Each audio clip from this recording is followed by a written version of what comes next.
While South Korea's auto exports remained solid in February, they were unable to reach fresh highs, and production levels and eco-friendly car performance were also a bit down.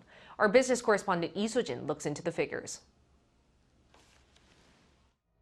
South Korea's auto exports once again surpassed the $5 billion mark last month, but were unable to set new records. According to data released by the Ministry of Trade, Industry and Energy on Tuesday, the value of car exports came to $5.2 billion in February.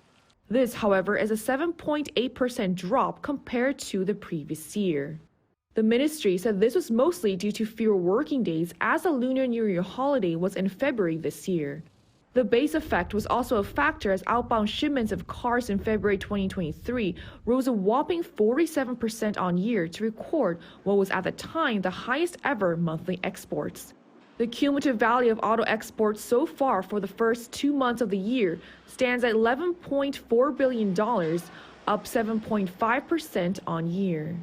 The cumulative domestic sales of cars, however, fell nearly 12% on year and more than 20% for the month of February.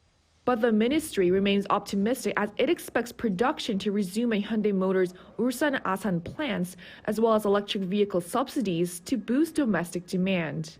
Domestic production levels last month were down 13.6% on year from fewer working days and the temporary suspension of certain vehicle production plants.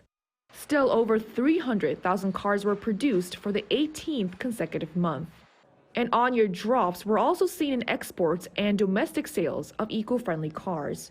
In terms of units, slightly more than 50,000 vehicles were sold overseas, an almost 14% decrease compared to the previous year.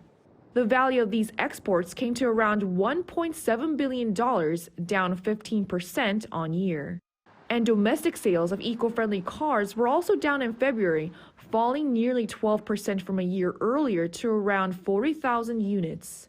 The Trade Ministry thus plans to work with other related ministries to make changes to current regulations that will boost investment in eco-friendly cars as well as overall vehicle exports. It will also allocate 442.5 billion won, or around $330 million, to the auto R&D budget for this year to enhance the domestic auto industry's competitiveness in the global market. Lee Soo-jin, Arirang News.